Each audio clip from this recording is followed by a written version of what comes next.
vous avez bien fait d'appuyer sur cette vidéo. Un aigle ne peut fréquenter que les aigles. Rassurez-vous, vous êtes au bon endroit. Avant de commencer à déguster la profondeur de ceci, abonnez-vous à la chaîne, aimez et partagez le lien au maximum. Activez la cloche de notification afin de ne rien rater. Merci cher aigle, une condition d'écoute. Agatab TV. Nous ne savons pas quels sont les mots que nous pouvons utiliser pour te remercier, parce que tu nous redonnes l'occasion de nous retrouver aujourd'hui samedi pour faire la continuité de ce service que nous avons commencé hier. Bien-aimé Seigneur, nous prions que toi, tu puisses maintenant entrer en scène pour être le maître de cette réunion et parler à travers ma bouche, m'écarter du chemin et exaucer les prières de tes enfants. Seigneur Jésus, lorsque je parlerai, que ce ne soit pas moi, mais que ce soit toi, le maître des temps et des circonstances. Seigneur Jésus, si quelqu'un serait malade, si quelqu'un serait dans une situation difficile, qu'il ait un problème ou quoi que ce soit, je demande que toi, Dieu, tu puisses rencontrer son intérêt et son besoin afin de le résoudre le plus vite possible. Déploie maintenant tes ailes. Nous sommes tes enfants et ton peuple. Nous nous soumettons, nous abandonnons à toi. Nous nous demandons que tu puisses agir dans le nom puissant de Jésus-Christ. Amen. Amen. 2 Corinthiens chapitre 5 verset 1er. Wakorintho wa pili sura 5 kuanzia mstari wa kwanza.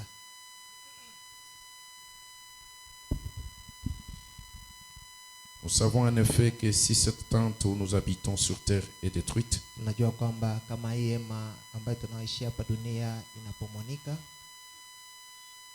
nous avons dans le ciel un édifice qui est l'ouvrage de Dieu, kumbingu tuko na makao yenye kuwa kazi ya Mungu, une demeure éternelle qui n'a pas été faite de main d'homme. makao ya milele yenye kujengewa kupitia mikono ya mtu. Aussi gémissons dans cette terre, désirant revêtir notre domicile céleste. Wakati tu nanungunika pa ibdongo na tunatadia makao tu ya kumbingu, Si du moins nous sommes trouvés vêtus et non nus, kama tunajikuta penye kuvika hapana penye kuwa unchi, c'est-à-dire qu'il y en a qui vont se retrouver nus, manake kuko bale batalikuta unchi spirituellement nus.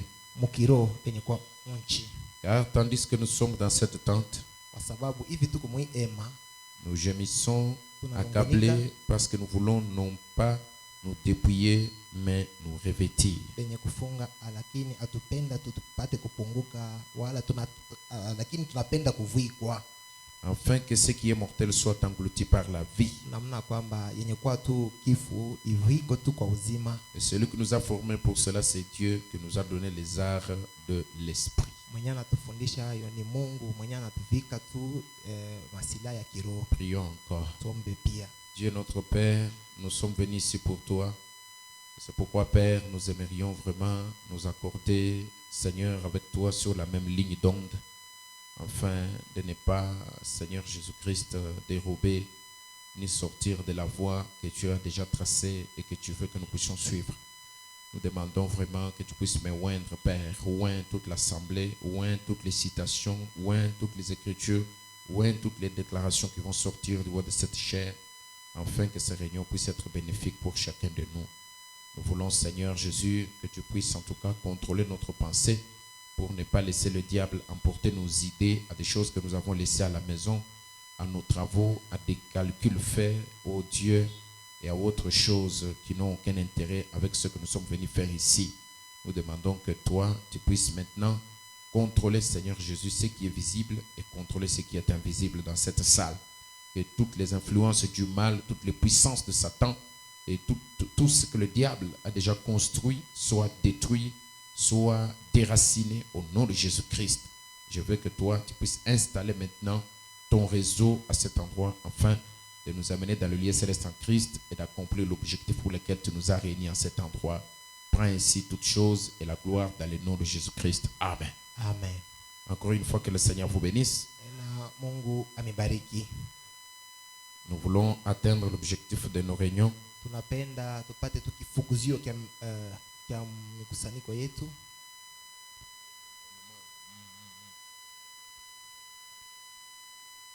Amen. Ok. Je vais commencer par où j'ai terminé hier. napenda kuanzia pale penye ndiishia siku ya kesho pour venir ajouter quelque chose de plus. juu ya kuongoza kwa kintu Est-ce que kingine. vous êtes prêts à recevoir encore quelque chose de plus? Eti muko tayari juu ya kuongeza kwa kitu kingine? Amen. Amen. Ok. Ndio. Je prends l'adoption, Ntachukua adoption paragraphe 69, adoption deuxième partie. kwekeo kapafasi kipande kia pili C'est celui qui est prêché le 18 mai 1960. yenye kubiri 1960. Nous avons dit que nous enseignons, mais tout en étant dans l'atmosphère de la prière. Tulisema kwamba tunafundisha lakini muhali ya maombi, Parce que ces réunions sont organisées pour ceux qui ont de l'intérêt pour leurs âmes. kwa sababu hii mkusanyiko tunaitayarisha hivi kwa bale tu banabeba manafsi yabo na lazima. Frère Branham dit, Ndio maana nasema hivi, en effet, kuangalia tu quand ces corps terrestres arrivent, wakati hii mwili ya pabdongo inafika, il y a un corps spirituel qui l'attend. kuko mwili ya kiroho yenye nayongojea. Comme je vais l'expliquer ici, il y a 3 corps. Vile milifasiria hapa kwamba kuko mili tatu. Ici, on parle du corps terrestre. Hapa peko nasemezea kwa mwili ya pabdongo. Quand ce corps terrestre Wakati arrive, mwili ya pabdongo, quand est-ce que le corps terrestre arrive? wakati kani mwili ya pabdongo itafika, C'est où exactement? ni fashikani,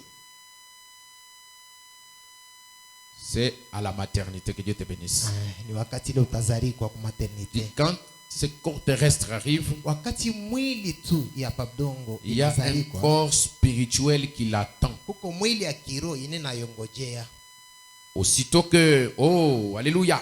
Wakati tu, oh haleluya, Et si cette tente où nous habitons sur terre est détruite, kama hii hema ambayo tunaishi hapa dunia inapomoniwa, il y en a une qui attend là-bas. kuko ingine yenye natongojea kule ng'ambo. Aussitôt que nous quittons ce corps-ci, Wakati tutatoka hii mwili nous entrons dans celui-là. tutaingia mwili. Celui-là ne demande pas à boire de l'eau fraîche. Ile mwili haitalomba kunywa mai ya baridi, Il n'y a aucun besoin de boire de l'eau. haitakuwa na hitaji ya kunywa mai. Celui-là ne mange pas. Ile mwili haitakula, Ils ne sont pas faits de la poussière de la terre, na yo haitokee kuvumbi ya pabdongo, mais ils sont tout aussi réels. lakini ile mwili iko ya kweli. On peut toucher, Tunaweza kuigusa, on peut serrer la main tunapasha tuna uwezo wa kulamukiana et aimer na kupenda, simplement, et tout est parfait. na vyote biko kamilifu.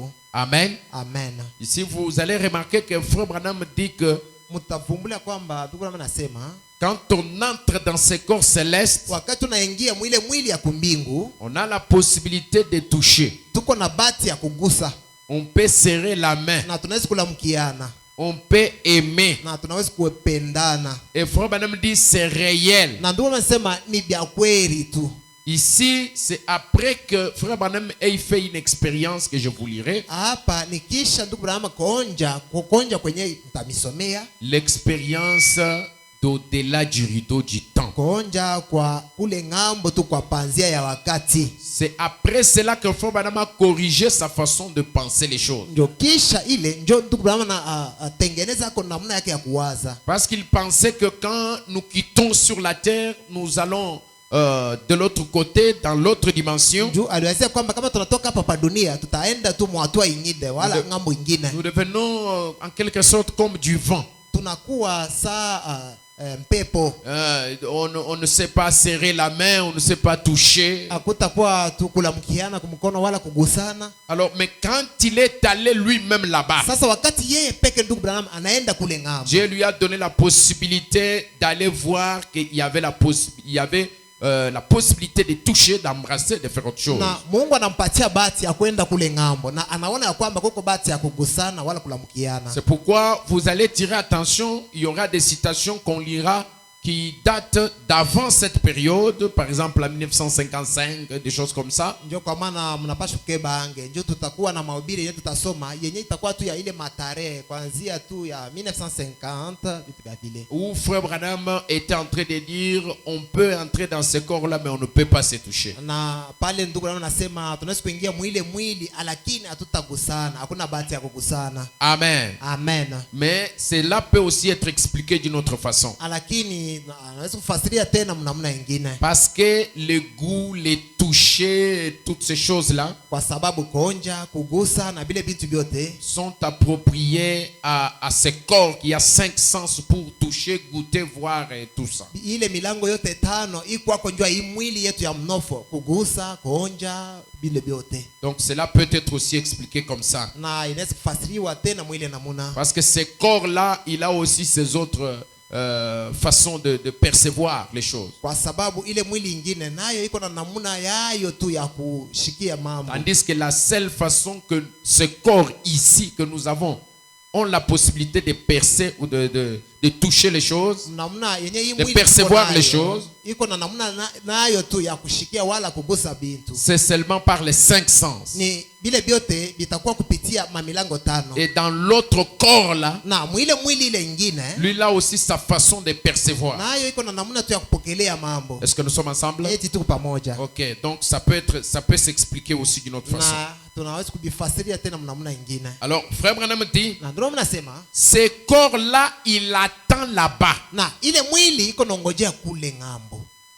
Retenez ça. Mubambe mzuri. Deuxième chose, Kitu kia pili, c'est une partie de nous. na ni sehemu yetu. Et il conclut, il dit, Na anamaliza mkusema il y en a 3. na iko tatu, mili tatu. Amen. Amen. Vous commencez votre vie éternelle ici même à l'autel. Na utaanzia uzima kwa milele hapa mazabao. C'est ici que vous commencez l'éternité. Hapa njo penye pataanzia milele. Oh, votre vie éternelle. Oh, uzima kwa milele Elle commence ici même. itaanzia hapa mazabao. Alors vous naissez de nouveau. Na utazari kwa mupya. Quand il dit votre vie éternelle commence ici à l'autel, Wakati anasema uzima kwa milele naanzia hapa kwa mazabao, il s'agit de la nouvelle naissance. pale ni mambo tu ya kuzari kwa kupya. Tout comme vous naissez dans ce monde, Saa vile unazari kwa hapa pa dunia, il y a un corps qui vous attend, na kuko mwili yenye nakongojea, un corps surnaturel mwili tu ya mastajabu qui vous attend, yenye nakongojea, une vie qui attend que ce corps vienne. na ile uzima nongojea kwamba ile mwili ikuwe Ce qui ressemble exactement à ce qui s'est passé au commencement. yenye itafanana kabisa kabisa na yenye ilifanyika kumwanzo. Parce que ce qui s'est passé au commencement, Kwa sababu ile ilifanyika kumwanzo, Dieu a prononcé la parole. Mungu alisema tu ni msemo. Il a créé l'homme, Yeye aliumba muntu, l'homme esprit. muntu roho, Et enfin, il est venu former un corps na kisha anakuwa kutunga mwili à partir de la poussière de la terre. kupitia vumbi ya udongo. Amen. Amen. Et quand ce corps a été terminé d'être formé, Na wakati ile mwili tu inatungiwa, il a pris maintenant l'esprit qu'il avait déjà créé. Mungu anachukua roho yenye alikuwa kuumba, Il a pris l'homme esprit qu'il avait déjà anabeba créé. muntu roho yenye mwenye aliumba, Il l'a soufflé, il l'a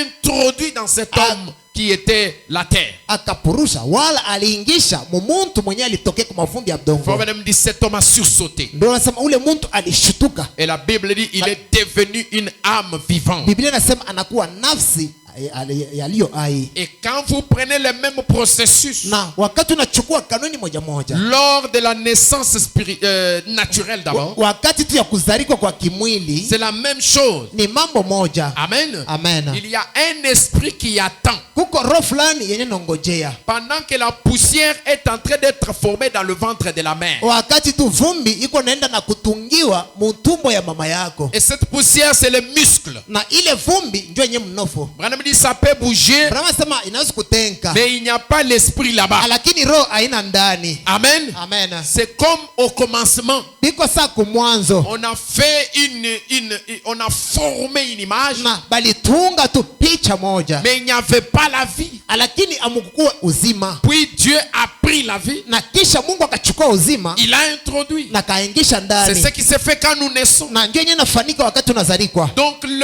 la poussière est en train de se former dans le ventre de la mère. Ni kusema vumbi iko naenda na kutungiwa ndani ya tumbo ya mama. Pendant ce temps, il y a un esprit Mwile wakati kuko roho qui attend yenye nongojea, que cette poussière soit prête. mnaona kwamba ile vumbi ikuwe tayari. Après combien de mois? Kisha miezi ngapi? Ouais. Après 9 mois. Kisha miezi 9. Que Dieu te bénisse, Sœur Marlène. Mungu akubariki. Je vois que Sœur vous me Marlène. suivez. Mimi nashika kusema mnanifuata. Après 9 mois, Kisha miezi 9, quand c'est complet, wakati tu inaendeana l'enfant vient. na mtoto anazalika, Le docteur lui donne une fessée. na ndugu naona daktari anasema daktari atamupika kwa kalupi pour que qu'il y ait un sursaut. Njoo ya kusema ule mtoto alukeko. C'est dans ce moment-là que cet esprit-là na njoo pale ile roho entre maintenant dans ce corps. Imeingia sasa ndani ya ile mwili. Alors frère Branham dit, na ndugu Branham anasema il y a 3 corps. Kuko mili tatu. Vous commencez votre vie éternelle ici même à l'autel. Uzima wako wa milele utaanzia hapa kwa madhabahu. Là maintenant c'est je parlais du commencement. Pale ndisema njoo ya mwanzo. De la création de l'homme au commencement. Na kuumba kwa mtu kule kwa mwanzo. Je viens de parler de ce qui se passe lors de la naissance naturelle. Mimi natokea kusema kwa kenye kinafanyika wakati ya kuzalika kwa mtu. Maintenant frère Branham entame ce qui se passe dans la naissance spirituelle. Sasa hapa ndugu Branham anaanza kwa yenye binafanyika wakati ya kuzalika kwa kiroho. Tu commences à dormir. Seulement maintenant. Unaanza kuzinzia paka hapo sasa. Frère Branham dit maintenant ce qui se passe dans le spirituel. Il dit c'est ici à l'autel que la vie éternelle commence. Donc il y a aussi un corps qui commence à se former dans le spirituel, qui attend que vous quittiez cette tente comme lors de la naissance. Dès que vous sortez du ventre de la terre, et cet autre corps là vous reçoit. Est-ce que nous sommes ensemble? Ça pénètre bien, hein? Et c'est ce corps-là que nous appelons la théophanie. Ce corps-là, je m'en vais déjà vite vous dire que c'est un corps parole. Ce corps-là, je vous l'ai dit hier, que c'est un corps céleste. C'est un corps spirituel. Pas seulement ça, c'est un corps éternel. Alléluia. Amen. Alors vous naissez de nouveau, un fils de Dieu, n'est-ce pas? Donc il y a quelque chose qui commence à se former. Ensuite quand vous mourrez, vous commencez, quand la mort vous frappe, dans ce corps-ci, c'est ça la destruction de la tente, de cette tente, c'est la mort, que le cœur cesse de battre et que les roues de la vie mortelle commencent à s'arrêter. Les roues de la vie mortelle commencent à s'arrêter. Les roues mipeto. Parce que nous sommes comme sur un engin, comme dans un véhicule par exemple. Et notre vie c'est comme les roues qui sont en train de tourner. Et lorsque le véhicule tombe en panne, les roues commencent à tourner au ralenti jusqu'à ce que ça s'arrête. C'est ça la mort. Et nous chantons ça tous les jours dans un cantique. Je pense qu'on a chanté même ça aujourd'hui. Les roues de la vie mortelle s'arrêteront. Et j'irai habiter au mont Sion un jour. Nous chantons ça, non? Un jour. Hors de quoi? Hors de nini? Atushikia bien. Vous savez, on chantait croix seulement. Croix seulement. On s'est approché d'une vieille maman là. Elle chantait croix seulement. Allez-y. Tushikia mbele ni nini? Hors de là. hors des... Pardon? Mishikie. Mishikie. Umpatia hata moyo mikro atuambia mbele. Banaimaka je mbele. Ni nani atabeba mikro atu explique mbele. Banaimbaka je. Hata unimba tunashikia. Parce que ces cantiques-là parlent de ce que nous sommes en train de parler. C'est exactement ça. Quelqu'un peut-il chanter ça pour nous? Un jour. Surtout là où on parle de la vie mortelle, et j'irai habiter au mont Sion, tout ça. On dit comment? Un jour, je n'aurai plus de la mer. Mes errances seront finies. Terrestre lien brisé rétabli. Mes soupirs et pleurs cesseront. Un jour, hors de... Voilà. Hors de la porte des mortels. Donc il y a un passage. Ici nous sommes encore en dedans du ventre de quelque chose. Mais un jour, nous allons sortir en dehors. Et dès que nous sortons dehors, un corps nous attend. Mais la Bible dit, du moins si vous êtes trouvés vêtus et non nus. Parce que ce corps qui vous attend, c'est un corps parole. Au commencement, Dieu créa tout par la parole. Alléluia. Amen. Alléluia. Amen. L'homme que Dieu avait créé au commencement, l'homme de Genèse 1:26, il provenait de la parole. Tamuka. Amen. Amen. Et frère Branham dit, ce corps attend là-bas. Je ne lis pas le reste qu'il dit ici. L'ombre de l'ombre, et ainsi de suite. Bon, lisons-le quand même. C'est par là que nous sommes arrêtés. Il dit, le roue de la vie mortelle commence à s'arrêter. Cette petite ombre qui était une ombre de l'ombre,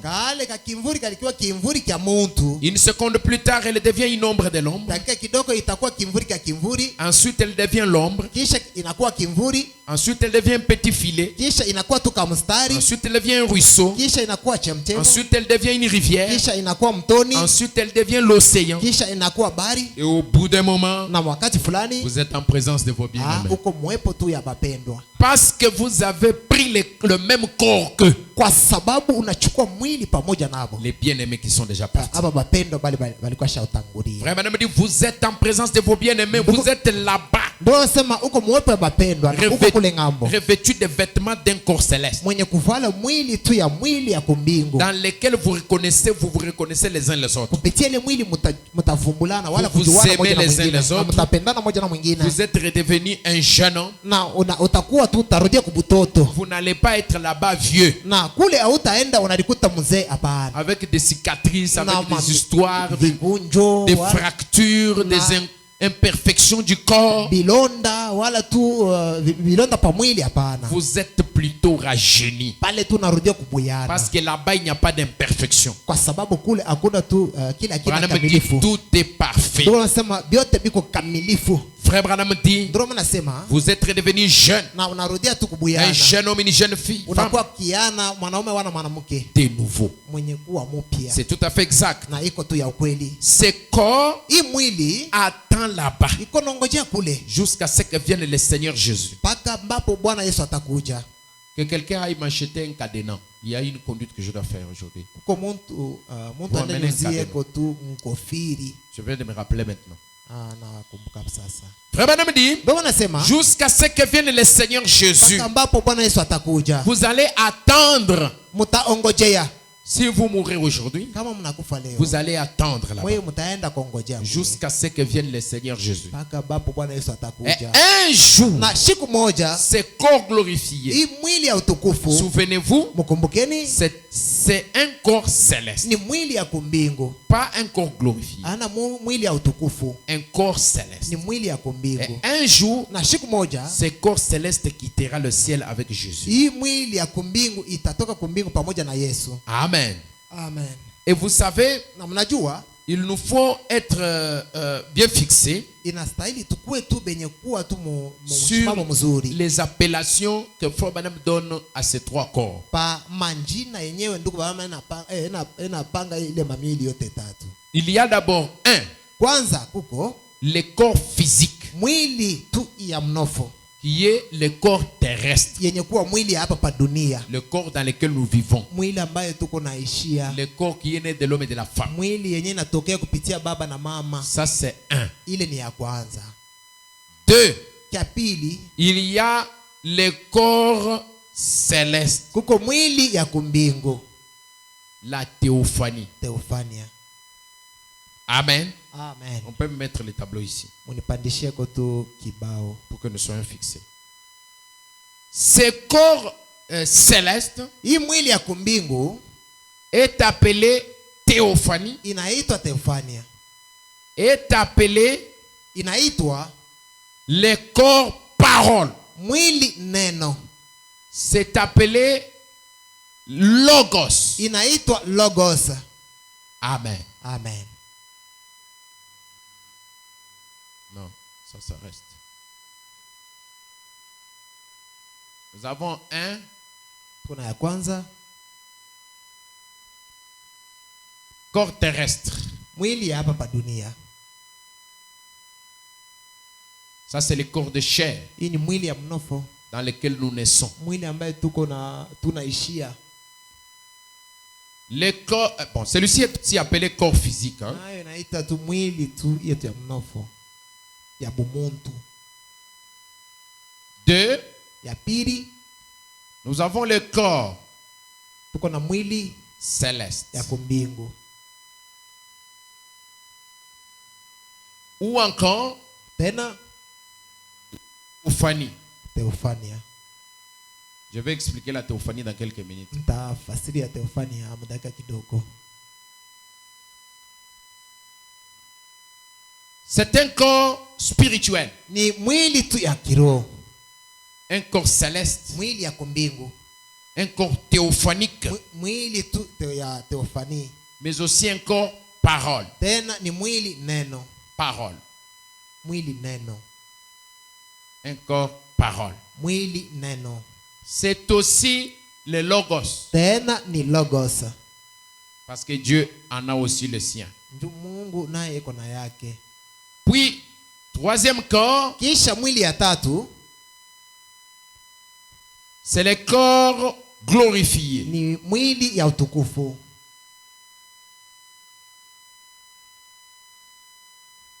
Voilà le troisième corps. Ndio mwili ya tatu.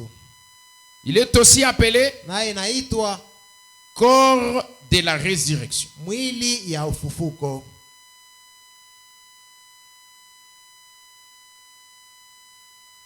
Corps de la résurrection. Mwili ya ufufuko. Voilà nos trois types de corps. Njo namna tatu ya mwili.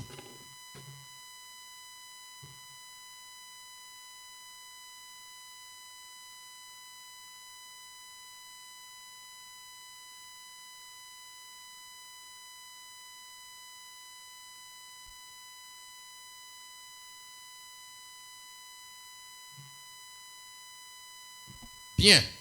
Nzuri. Je reprends. Tarudiamo. Corps terrestre, Mwili hapa pa dunia.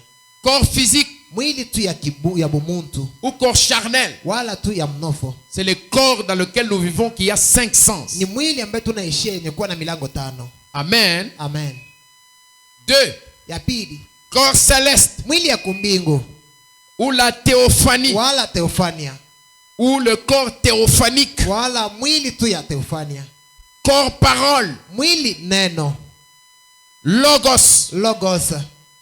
Ça c'est 2. ile ya pili.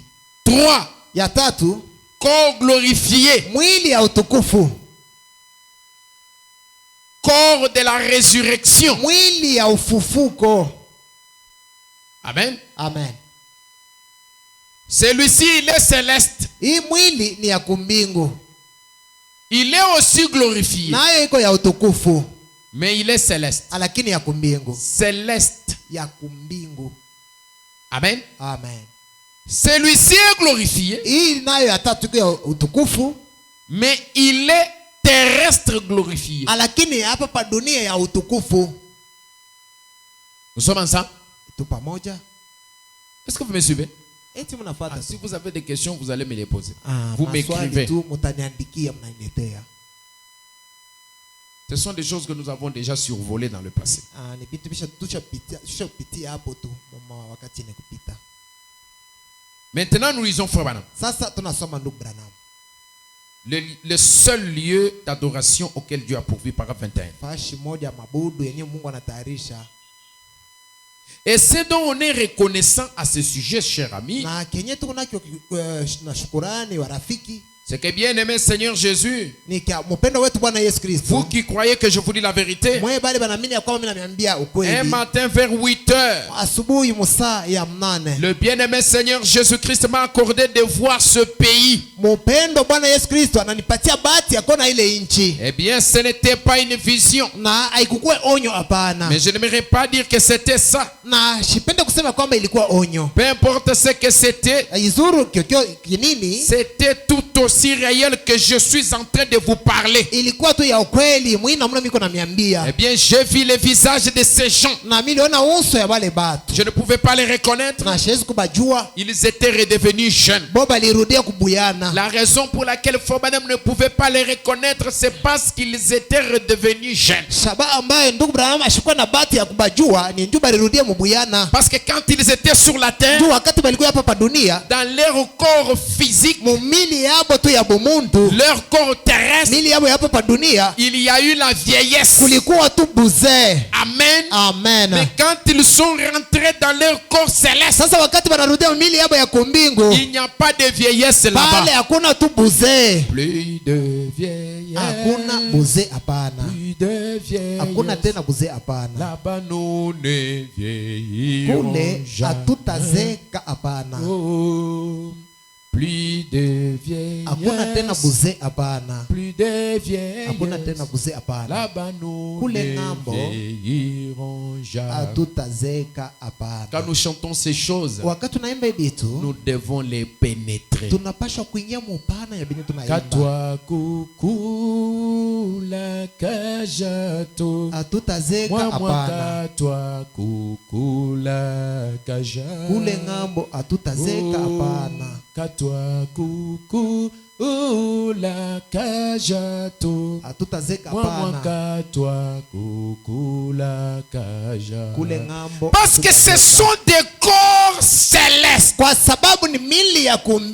sont des corps éternels. Il n'y a pas de vieillesse là. Merci Seigneur Jésus. Frère Branham dit, notre Père Céleste lui a accordé l'occasion de voir ce pays. Ce n'était pas une vision. Retenez que ce qui s'est passé au-delà du rideau du temps. Là, le départ de Frère Branham là-bas, ce n'était pas une vision. Ça ne ressemblait à aucune vision de ce qu'il avait déjà vu avant. Mais Dieu lui a fait visiter le pays.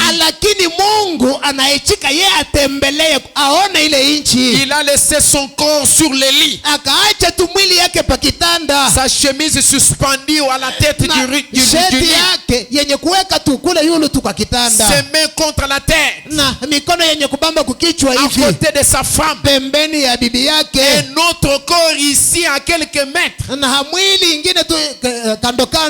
Dans une autre dimension. Il se voyait là. Il était embrassé par les frères et sœurs qui étaient là. Frère Branham a dit, mais je n'aimerais pas dire que c'était ça.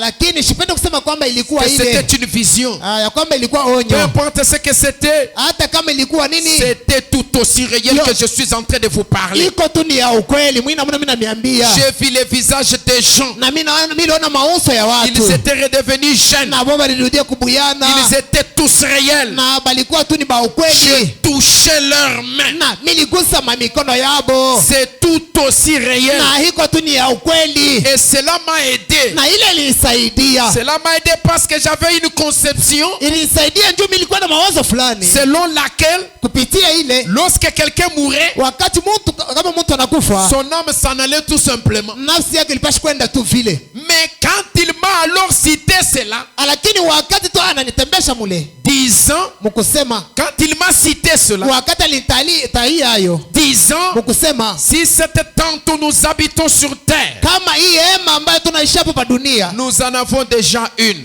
tuko na ingine. Vous voyez, Mnaona, il nous faut avoir tout par trois pour qu'il y ait une perfection. inafadhali tukuwe na bitatu njoo ukamilifu ikuweko. Frère Branham dit, Ndio unasema hivi, tous les trois sont. yote tatu iko, Il y a un corps ici. kuko mwili ya hapa pa dunia, Ensuite, il y a ce corps-là qui est le corps céleste. na kisha kuko mwili ile yenye kuwa ya kumbingu, Et puis, il y a le corps glorifié à la résurrection. kisha hayo kuko tena mwili ya utukufu mjua ufufuko. C'est pourquoi j'ai dit nous devons être fixés sur ces trois corps. Ndio kwa maana tunapaswa tu kuwa na angalisho kabisa kwa Vous hizi voyez, tatu. c'est parfait. Ndio anasema mnaona ni ukamilifu. Ce n'était pas un mythe. Yo haikuwa tu mambo yenyewe Ce banatutekea. n'était pas une imagination. Haina mawazo ya bumuntu. Ce n'était pas un esprit. Yo haina tu roho fulani. Ce sont des hommes et des femmes comme vous. Yo ni bantu tu banaume na banabake sa mweye. Exactement. Kweli kweli. Tel que je vous regarde. Sa hivi mimi chamiangalia. Tel que nous nous regardons. Hivi tusha kuangaliana. Il y a un monde quelque part. Kuko dunia fulani, fashi Où il fulani. y a des masses de gens. Pale penye kuwa tu nkunji ya bantu wala sont batu déjà bamingi. partis. Pale balitangulia. Qui sont dans leur corps glorifié. Penye kuwa mili yabo ya utukufu. Qui se regardent. Bale beko naangaliana. Qui parlent. Bale beko na sumburia. Qui se touchent. Na beko na lamukiana. Alléluia. Amen. Qui sont dans leur corps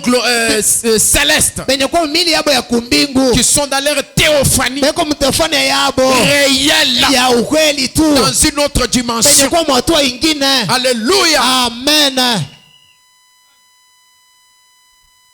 Et alors, qu'est-ce que la théophanie? Sasa teofania ni nini? Lisons la définition de Frère Branham. Tusomana tu ya Qui est ce Abraham. Melchisedec? Ule Melkisedeki ni nani? Nous allons beaucoup lire ça. Tutaisoma kabisa Parce que Frère Branham a beaucoup parlé de la théophanie là-bas. kwa sababu ndio wanasemezea Paragraphe kwamba teofania 58. kabisa mule 58. Frère Branham dit, Ndio wanasema hivi. il était la parole. Alikuwa neno. Une théophanie. Teofania.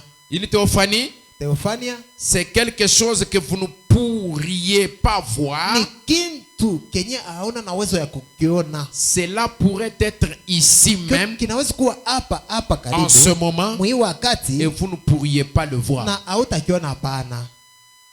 C'est ça la théophanie. Ndio yenye teofania. Une théophanie, Teofania c'est quelque chose ni kitu qui peut être ici en ce moment, kile kinaweza kuwa hapa mwi wakati ndio mais tunasema. que vous ne pourriez pas voir. Lakini macho ya bomutu hautaiona. Eh bien, la télévision, c'est dans une autre dimension. Na televizio nayo tu mwatua ingine. Des gens en ce moment se déplacent dans cette salle en chantant. Na bantu mwi wakati beko natembea tu mwekalo mukuimba. Il y a aussi des couleurs. Na kuko tena marangi. Mais l'œil est sensible aux 5 sens seulement. Lakini tu yo iko na milango paka 5 tu. L'œil est sensible, il dit l'œil est sensible seulement, bon, en fait.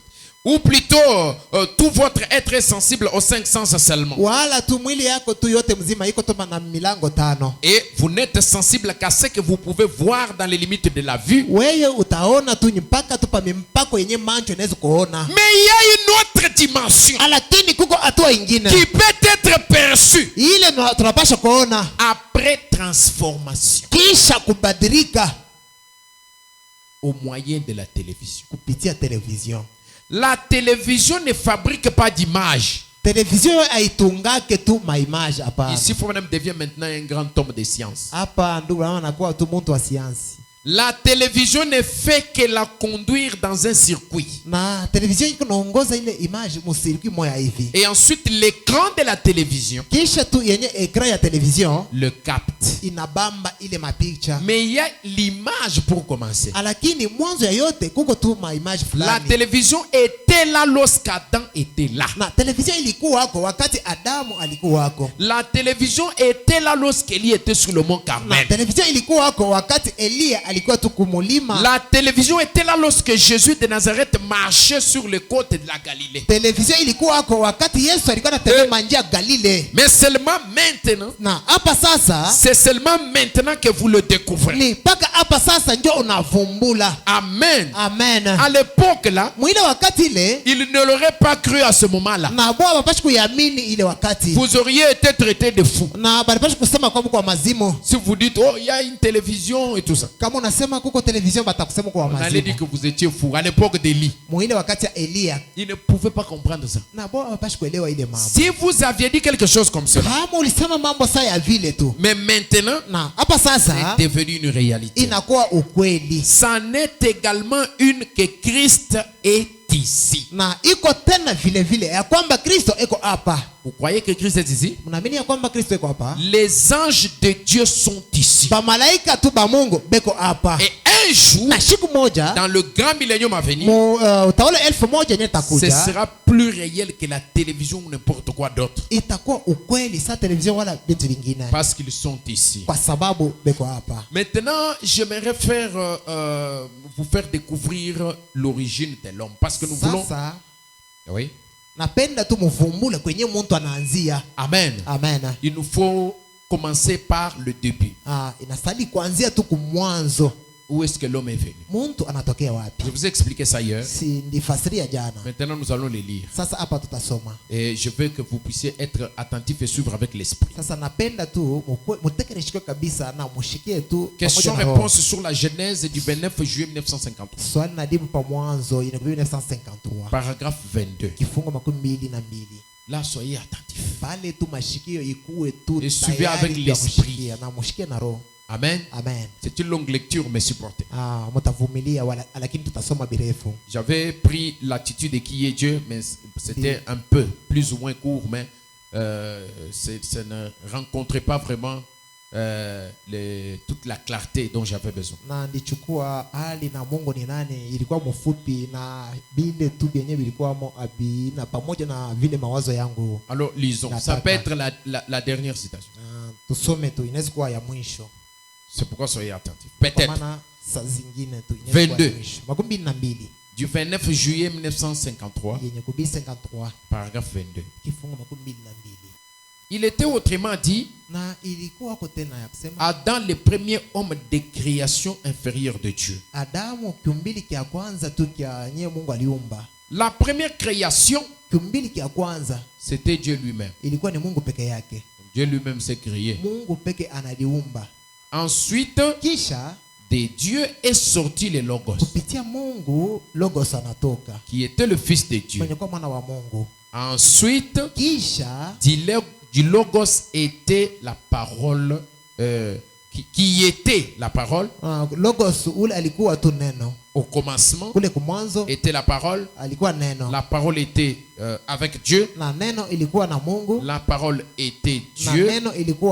Et la parole a été faite chair. Elle a habité parmi nous. Donc je reprends. Faut madame dire. D'abord, la première création, c'est Dieu lui-même. Dieu qui s'est créé lui-même. Amen. Il dit, de Dieu est sorti le Logos. Le Logos, c'est ça qui est appelé le Fils de Dieu. Amen. Et la Bible dit, dans Jean 1, qu'au commencement était le Logos. Là où on dit le commencement était la parole, là, dans les termes originaux, c'est Logos. Parce que c'est Logos qui est sorti de Dieu. Et ce Logos était le Fils de Dieu. Il était la parole. Yeye alikuwa neno. Pourquoi était-il fils de Dieu? Jua nini alikuwa mwana wa Mungu? Parce qu'il était engendré par Dieu. Kwa sababu Mungu ndio alimzala. Quand on engendre, Wakati wanazala, celui qu'on engendre Mwenye est fils de celui qui a engendré. ule batazala ni mtoto yake wa huyu mwenye anazala. Et celui-là que Dieu a engendré Na mwenye Mungu alizala est appelé la parole. anaitwa neno. Amen. Amen. C'est là qu'il cite maintenant Jean 1:1. Ndio pale anataya Yohane sura ya kwanza Au mstari wa commencement kwanza. était la parole était avec Dieu. Kwanza kumwanzo kulikuwa neno, neno lilikuwa na Et la Mungu. parole était Dieu. Na neno lilikuwa Mungu. C'est logos là. Na ule logos ule, Cette parole là, ile neno ile c'était Dieu. ilikuwa Mungu. Et c'était, le logos était avec Dieu. Na logos alikuwa na Mungu. Puis la troisième chose, Kisha kitu kia tatu, le logos s'est fait chair. na logos anadifanya mwili. Là, c'est quand le corps de Jésus est venu sur la Na terre. pale ni pale mwili ya Yesu inakuwa hapa pa dunia. C'est là que le corps, le logos Ndio pale logos s'est fait chair anadifanya mwili et a habité parmi nous. na anaishi katikati yetu.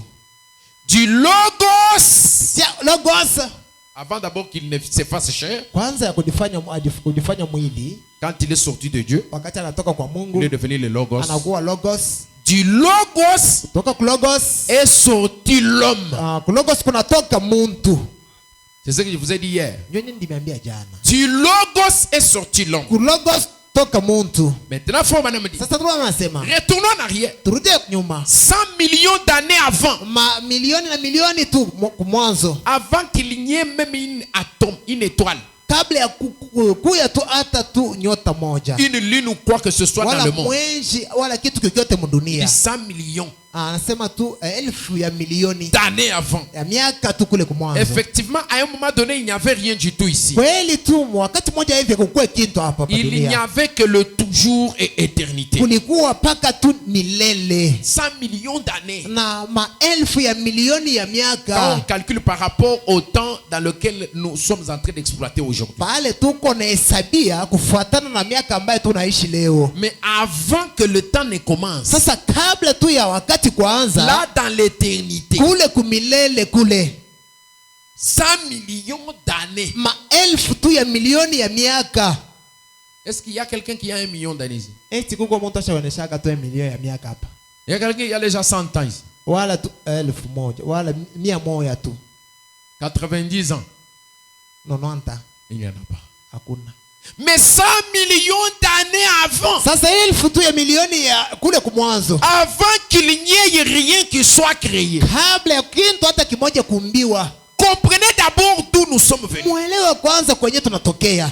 Frère Branham me dit, Mbona unasema là quand il n'y avait même pas d'étoiles, kule wakati kukuwa ni hata nyota. qu'est-ce qu'il y avait? Sasa kinini Il kilikuwako? n'y avait que l'éternité. Kulikuwa paka milele.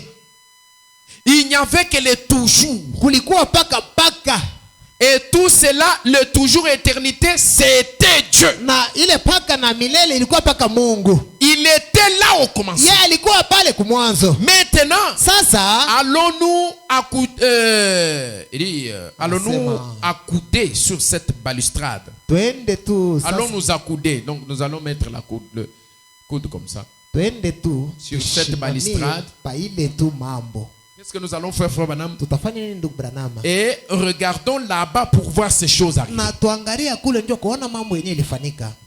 C'est très important, suivez bien. Iko tu ya lazima mfuateni mzuri. Oh, personne n'a jamais vu le Père. Japo hakuna mtu ule ashakumwona Baba. Personne ne peut voir Dieu Hakuna ule atamwona Mungu sous une forme corporelle. umbo yake ya bumungu. Parce que Dieu n'est pas sous une forme corporelle. Mungu ana tu muumbo tu ya bumungu. Dieu est un esprit. Mungu yeye ni roho. Très bien. Mzuri. Voyez, très bien. Unaona iko mzuri. Personne n'a vu le Père. Hakuna mtu ule ataona Baba. Mais c'est le Fils unique venu du Père qui l'a fait connaître. Sasa ni mwana wa pekee mwenye anatokea kwa Baba ndio mwenye anajulisha watu. 1 Jean, vous voyez? Yohana wa kwanza Bon, mnaona? mais remarquez là, Sasa mfumuleni pale. il n'y a rien. Hakuna kitu. Il n'y a que l'espace. Kuko paka tu ni Il n'y pafacha a pas de wazi. lumière. Hakuna nuru. Il n'y a pas d'obscurité. Hakuna ngiza. Il n'y a rien. Hakuna kitu. Pas de lumière. Hakuna nuru. Pas d'obscurité. Hakuna ngiza. Rien. Hakuna kitu. Avant que le temps ne commence. Kabla tu ya wakati kuanza. C'est comme s'il n'y avait rien. biko saa kukuwa kitu. Il dit, mais là se trouve un grand être surnaturel. Anasema kule kuna kuwa tu kitu fulani kia mastajabu. Quel est cet être? Sasa kile kitu kia mastajabu ni Le nini? Dieu Jéhovah Mungu Jehova qui remplissait tout l'espace, mwenyewe tu alijaza tu fashi yote, omniprésent mwenye kuwa fashi yote, partout. pa fashi yote tu. Il n'y avait même pas un arbre, Akukuwe hata muchi, même pas de terre, akukuwe hata mdongo, pas de soleil, akukuwe pas jua de pa, lune, akukuwe mwezi, pas d'atome, akukuwe tu hata rien. nyota, akukuwe kitu. l'espace, Palikuwa pawaji, un vide. pafashi tu pawaji. Mais ce vide-là, Lakini ile waji, tout ce vide-là, ile waji yote c'était Dieu. ilikuwa Mungu. Alléluia. Amen. C'était l'éternité sans fin. Ilikuwa tu ni milele. Frère Branham dit, Ndio nasema hivi. le Dieu Jéhovah Mungu Jehova qui remplissait tout l'espace mwenye alikuwa tu pafashi et yote tout le lieu na pafashi de yote tout temps. na wakati yote. Il existait depuis toujours. Yeye alikuwa wako tu kuanzia tu kule kumwanzo. Depuis toujours. Tangu tu kule kumilele. Il est le commencement de la création. Yeye ni mwanzo tu wa kiumbili. C'est Dieu. Ni Mungu. On ne voit rien. Atuone kitu. On n'entend rien. Atushike kitu. Il n'y a aucun atome en mouvement dans l'air. Hakuna hata kitu hata kimoja kinatenga tu mpepo. Il n'y a rien. Hakuna kitu. Il n'y a pas d'air. Hakuna Même mpepo l'air, yenyewe. il n'y en a pas. Mpepo yenyewe inapita hii, inapika hii. Rien du tout. Hakuna kitu. Et pourtant, Na pale Dieu était là. Mungu yeye alikuwa hapo. Mes amis, ça c'est frère Branham Warafiki, hii ni ndugu Branham. qui dépasse là où Moïse est arrivé. Mwenyewe anatambuka na pale penyewe tu Musa alikuwa. C'est frère Branham Ni ndugu Branham qui va jusque dans l'éternité, anaenda na kufika mumilele, qui nous révèle ce qu'il y a. anatufunulia yenye kuwa Qu'est-ce mumilele. qu'il y avait? Kulikuwa nini kule? Le grand esprit infini. Ile roho bila mwisho. Elle est là, Elohim. Elohim. Alléluia. Amen. Le grand Dieu Père. Ule Mungu tu mkubwa Le Baba. grand Jéhovah. Ule Jehova kubwa. Et frère Branham commence. Na ndugu anaanza. Il dit, et au bout d'un moment, Anasema tu wakati fulani, c'est là, personne ne l'a vu. muntu ashikumona. C'est le Père. Ni Baba. C'est Dieu le Père. Ni Mungu Baba. Maintenant, remarquez, Sasa mvumbuleni. frère Branham nous a invités à nous mettre sur une coude à côté d'une balustrade Ndugu anasema et d'observer. tegemee kwa pafashi na kushimama mukuchunguza. Vous êtes prêts à aller avec lui? Muko tayari ndio kusafiri naye? Vous êtes là? Muko tayari? Très bien. Mzuri. Frère Branham dit, Anasema hivi. et puis au bout d'un moment, Kisha wakati fulani, je commence à voir une petite lumière sacrée. mimi naanza kuona tu nuru kidogo tu. Mes amis, Itakatifu rafiki yangu. c'est tellement glorieux. Iko ya utukufu kabisa. Amen. Amen. Vous avez déjà compris sur le corps, je peux effacer. Mshakuelewa kwa mambo inaangalia mili tapangusha hayo. Un grand esprit Roho kubwa qui n'a ni commencement ni fin. tu haina na mwanzo wala mwisho. Un vide. Pafashi tu pawaji. Il n'y a rien. Hakuna kitu. Pas d'atomes. Hakuna hata tu kitu kadogo. Vous savez d'abord que les atomes sont invisibles à l'œil nu. Mnajua kwamba tu maatomu yote tu utaiona tu na macho. Pour voir les atomes, il faut les microscopes qui vont grandir des centaines de milliers de fois. Maatomu utaiona na macho hapana, lakini na microscope ndio penye utaona hapo tu tunapita. Et frère Branham dit, Na ndio anasema même les atomes hata ile maatomu tu n'étaient pas là. haikukuweko. Puis au bout d'un moment, Kisha tu wakati fulani je commence à voir ndugu baba anaanza kuona une petite lumière sacrée anaona nuru kidogo tu qui commence à se former. yone inaanza kuditunga. Alléluia. Amen. Comme un petit halo Yo inatoka tu saka mstari ou quelque chose comme ça wala kitu tu kimoya hivi qu'on ne peut voir qu'avec les yeux spirituels. kenye tunaweza kuona kupitia macho tu ya kiroho. Dans ces grands vides, Mwi wazi kubwa commence à se former na inaanza kuditunga un petit halo. ka nuru kadogo. C'est sous cette forme-là. Ni mwi umbo. Halo, c'est comme ça. Kiko tu ka mstari hivi. Un petit halo Kiko tu ka mstari hivi. de lumière Nuru sacrée. takatifu. Quelque chose comme ça Kitu fulani kile namuna. qu'on ne peut pas voir avec les yeux. Qu'on ne peut voir qu'avec les yeux spirituels. Ya kenye tutaona paka kupitia macho tu ya kiroho. On ne peut le voir qu'avec les yeux spirituels. Est-ce que vous avez les yeux spirituels? Eti mwe mko na macho ya kiroho. Jua kuona hayo. Alors voyez. Sasa kumbi one tu. Est-ce que vous voyez? Eti mnaona? Oh, voyons. Tunaona. Voyons. Tuone kumbi. Frère Branham dit. Mbona unasema? Mais regardez. Sasa moneni. Maintenant, pendant que nous regardons. Sasa wakati tunaangalia. Toute l'église là. Kanisa yote pale. Nous regardons, hein. Tunaangalia. Nous sommes debout. Tuko benye kushimama bwima. Appuyés sur une grande balustrade. Benye kukemea pafashi tu.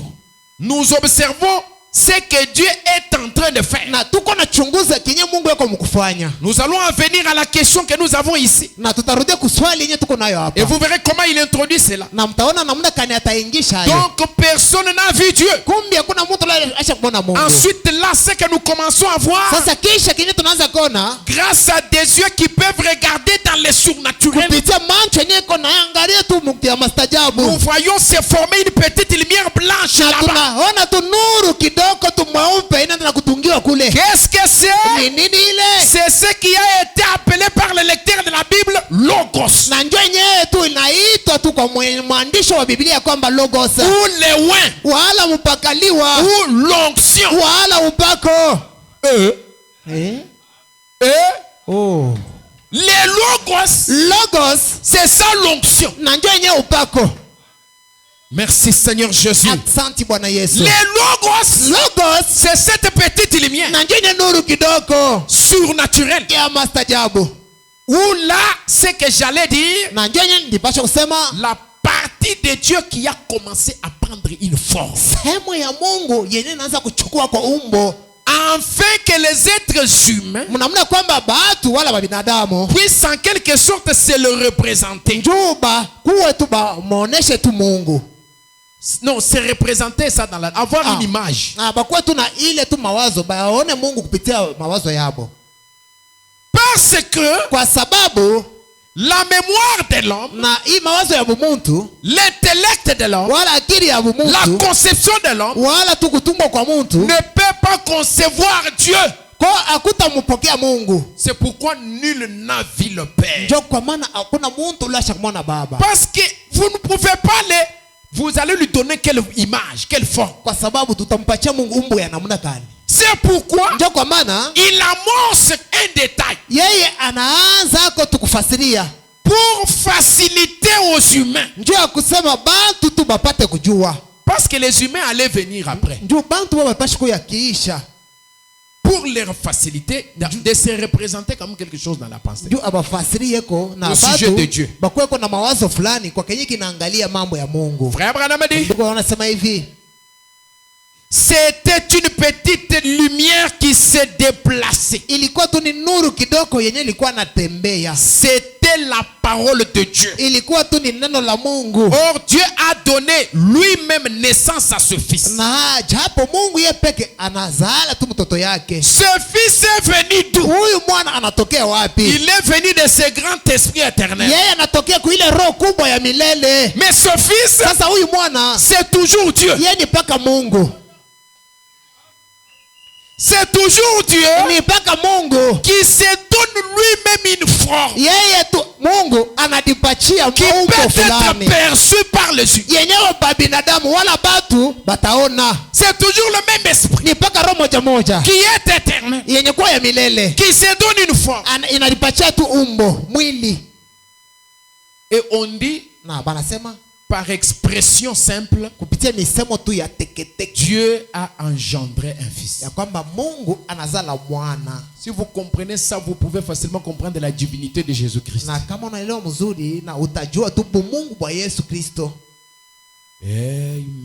Amen. Amen. Amen. Or Dieu a donné lui-même naissance à ses fils. Écoutez la déclaration de Frère Branham. Ce fils qui existait avant même qu'il y ait un atome. Ici, quand il prend cette forme, il est fils. Mais avant même qu'il ne prenne cette forme, avant qu'il y ait l'atome, là dans l'éternité, il existait. Oh, merci Seigneur Jésus. Oh, asante Bwana Yesu. Amen. Amen. Ça c'est le message de Frère Branham. Hii ndio ujumbe ya ndugu Branham. Vous voyez? Unaona? Est-ce que ça vous allez le lire où? Eti mtasoma hayo iwapi? Vous allez chercher ça ici, vous n'allez pas trouver. Mu Biblia utaitafuta na kuvala lineto ya kufungula tu maandiko au utaiona. Gloire au Seigneur pour Frère Branham. Utukufu kwa Mungu ndio ndugu Branham. Que Dieu soit béni pour Frère Branham. Mungu abarikiwe ndio ndugu Branham. Je le remercierai du plus profond de mon cœur. Tamshukuru kwa upana wa moyo wangu. Mon cœur, mon esprit, mon âme le remercieront. Tamshukuru. Amen. Amen. Et Frère Branham dit, Ndio unasema. Jésus a dit, Yesu alisema, glorifie-moi, Père, unitukuze mie Baba. de la gloire que nous avions avant la fondation du monde. Na utukufu yenye tulikuwa nayo kabla ya msingi ya dunia. Pas à la fondation du monde. Haina tupa msingi hapana. Avant la fondation du monde. Kabla ya msingi ya dunia. Merci Seigneur. Asante Bwana.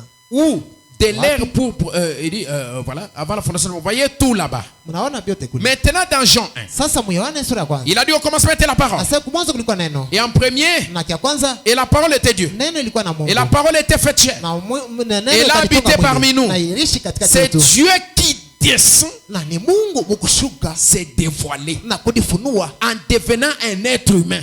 Anakuwa tu mtu wala Jésus, Yesu c'est Dieu ni Mungu qui descend, mwenye anashuka s'est dévoilé. na anadifunua Parce que l'homme ne pouvait pas saisir Dieu. kwa sababu kwa mtu ule anapaswa kumwelewa Mungu. Mais le Fils unique de Dieu Lakini mwana wa pekee wa est Mungu celui qui l'a fait connaître. ndio mwenyewe Mungu Et anajijulisha celui mbele qui ya a watu. donné aux hommes la possibilité de saisir ce que Dieu Na est. ndio yeye anapatia watu bahati ya kumjua Mungu. Frère Branham dit, Ndio wanasema hivi. c'est Dieu qui descend, s'est dévoilé en devenant un être humain. Na ni Mungu mwenyewe anashuka. Maintenant, regardez bien comment il a fait ça. Sasa tuangalie namna kanalifanya hayo. Alors donc là-bas, Ni kusema kule quand ce petit talon se forme, wakati tukale tuka nuru kanatoka. bon, nous ne voyons encore rien. Atuona tu kintu. Mais c'est uniquement c'est uniquement grâce à des yeux surnaturels que nous voyons un halo là. Ni kupitia ni kwa neema tu ya mancho tu ya kiroho ndio tunaona yenyewe tu nuru kidogo. Ça c'est le Fils de Dieu, Hii ni mwana wa Mungu. le Logos. Ni logos. Là je peux le voir en train de s'amuser Pale mimi namuona tu mkucheza. comme un petit enfant devant la porte du Père, Saa mtoto kidogo tu mbele tu ya mlango ya baba. avec toute l'éternité. Na milele yote tu utele. Et c'est par ce Fils que tout a été créé. Na kupitia mwana ndio vyote vinaumbiwa. Alors qui a créé? Sasa ule naumba ni nani? C'est le Père ou c'est le Fils? Ni Yesu wala ni Mungu? Non, c'est le Père ou c'est Ni le baba Fils? wala ni mtoto? La Bible dit, Biblia nasema il n'y a qu'un seul créateur. ule anaumba ni mpaka mtu moja. Un seul, Moja tu c'est Dieu. ni Mungu. Il n'y a pas de créateur. Hakuna tu wale baliumba bawili. Donc, celui par qui ces choses ont été créées, Na kupitia huyu kupitia ule tu vyote biliumbiwa c'était Dieu. ni Mungu. C'est simplement une forme qu'il s'est donnée. Ni umbo fulani yenye yeye alipatia yeye pekee. Et frère Branham dit, Na ndio anasema je peux le voir en train de s'amuser. mimi simuona pale iko nacheza.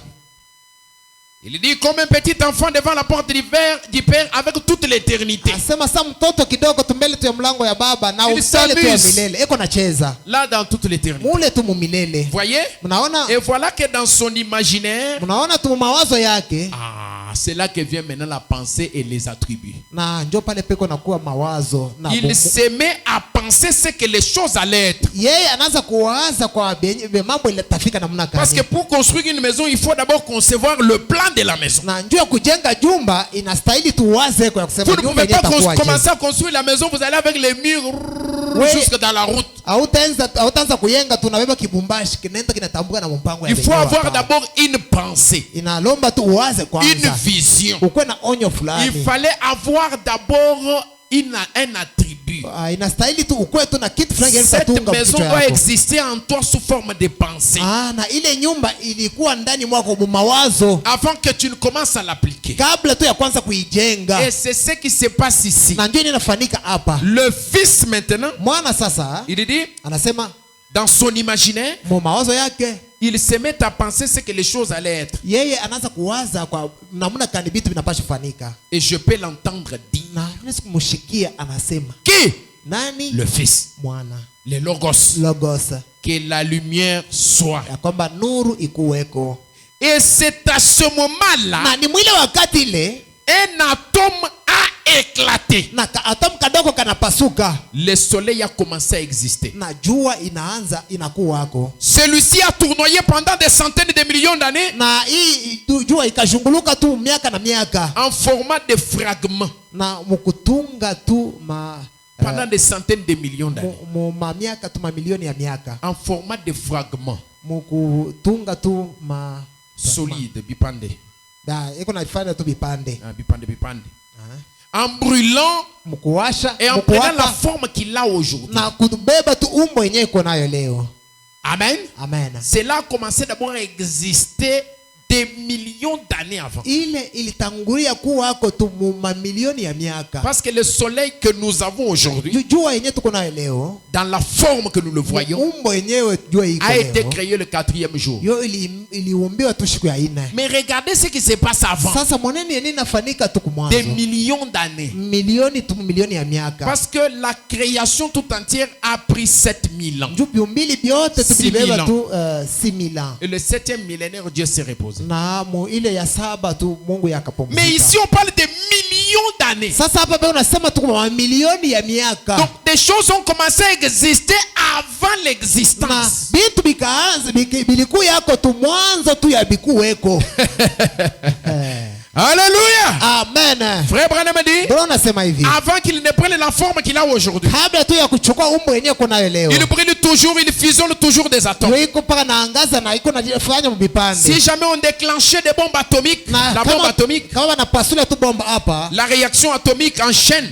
Na ile tu bitendo tu ile bomba, cette terre serait comme le soleil là-bas. Na ibongo butakuwa sa ile jua. Elle ferait explosion et éclaterait continuellement. Na butapasuka na kupasuka. Si on pouvait se tenir au loin, na kama tunashimama mbali, dans un autre continent, mukipanda kingine kia budongo, et de là-bas regarder vers ceci, na kule tu tunaangalia bebe nafanyika huko, ça ressemblerait à un autre soleil. Bitafanana na jua ingine. Alors que les atomes feraient brûler cette terre. Na pale penye maatomi itakuwa na choma tu budongo. Si jamais on déclenchait cette réaction en chaîne. Na kama tu banapasula ile yenye bomba. Et que ça se mettait à tournoyer comme ça. Na inaanza kushunguluka vile. Ces grandes flammes ont une portée de millions et de millions de kilomètres. Na ile tu mamoto yenye kuna waka itaenda tu maelfu na maelfu ya. C'est milliards de degrés. Iko tu na choma kabisa. Des degrés Fahrenheit. Et de chaleur qui est émise par le soleil. Na ile jua yenye natokea kujua. Donc maintenant regardez bien ceci. Sasa moneni sasa hii. C'est magnifique. C'est fort qui dit. Donc, il a créé le soleil. Et puis tout à coup, un gros fragment solide s'est détaché de là.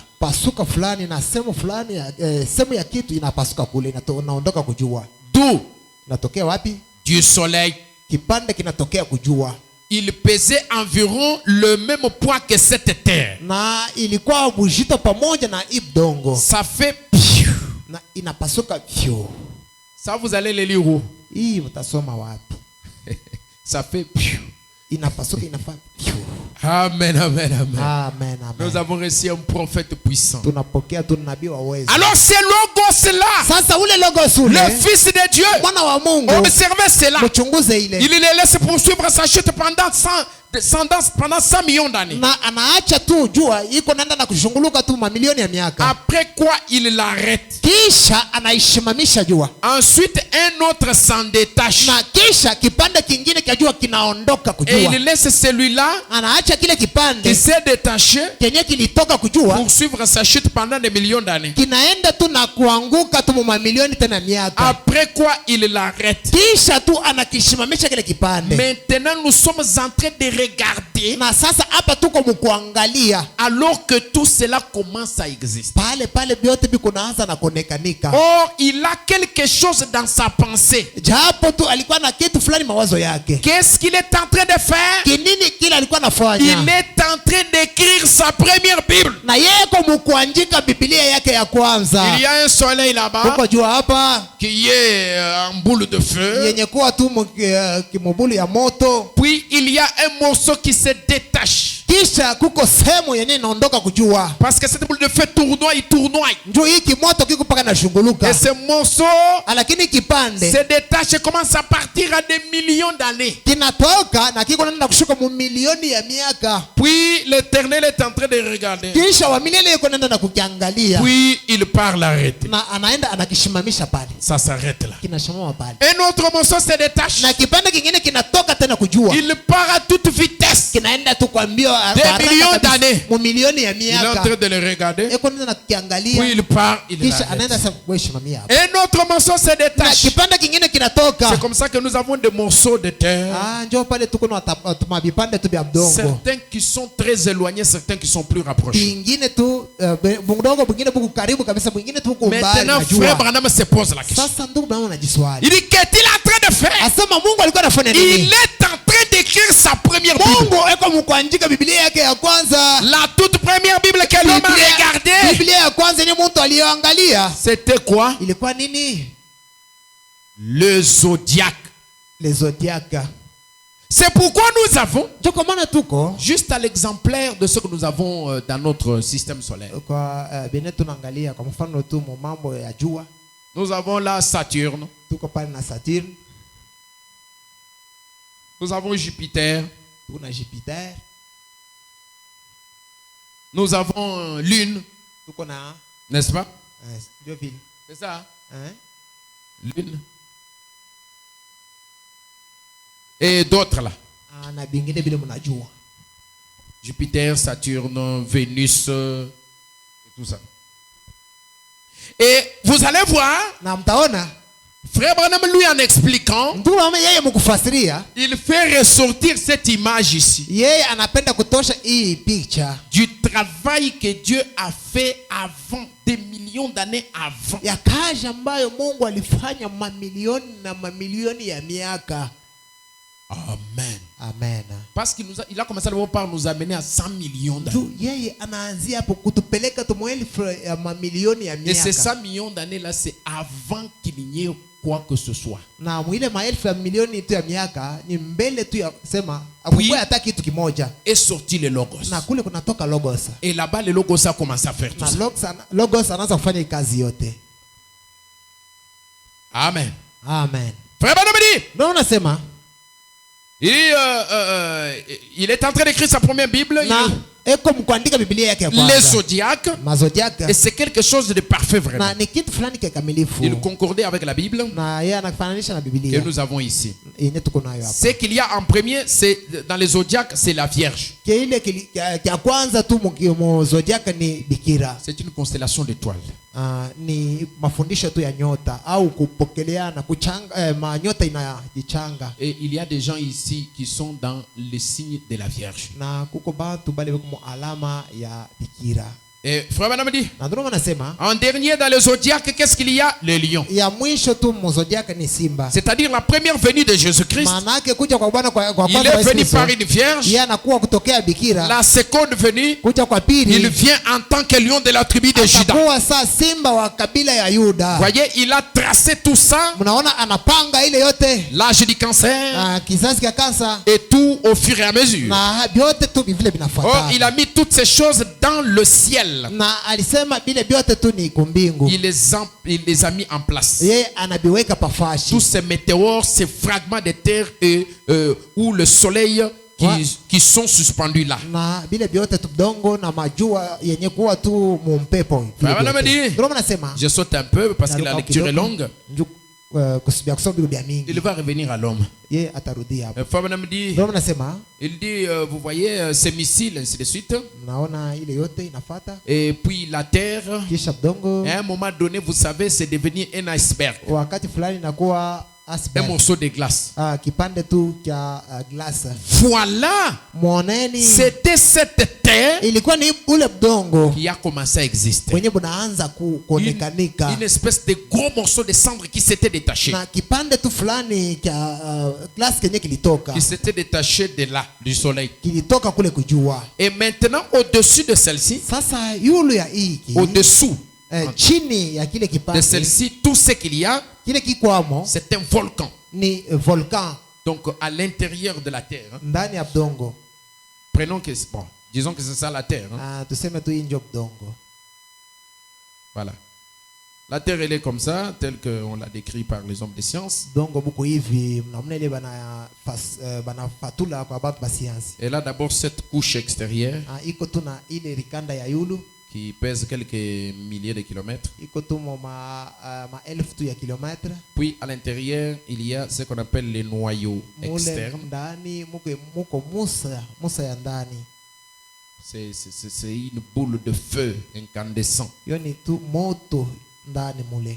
Puis à l'intérieur du noyau extérieur, les noyaux internes. Kisha ndani ya musa ya nje muko musa ya ndani. Je crois que vous vous souvenez de la magnétosphère. Nazania kwamba mnakumbuka hapa kishina magnetosphère. Alors, Frère Branham lui-même, il parle de ça ici. Na ndugu mimi peke kunasema kwa dila ile mambo. Il dit qu'en dessous, Asema mule chini, sous nos pieds, hapa pale à des milliers de kilomètres, kwa maelfu tu ya kilometre, c'est un volcan. ni moto. Demandez, on va vous dire. Muulize Nous tu sommes batamwambia. assis sur un feu. She tuko tu benye kuikala pa moto. La même température que sur le soleil. Ile jua yenye vile tu iko nawasha vile jua Des inawasha. milliers de degrés Celsius. Na ni maelfu tu ya kuchoma. Ça chauffe très fort Iko na choma kabisa. en dessous de nos pieds, Umu chini ya budongo. dans le ventre de la terre. Mule ndani ya budongo. Branham dit, voilà l'homme assis sur une marmite en feu et qui renie que Dieu n'existe pas. Branham anasema angalia muntu mwenye kuikala yulu ya kiungu kya mai iko na tokota na iko nakatala se Mungu ashikalake iko.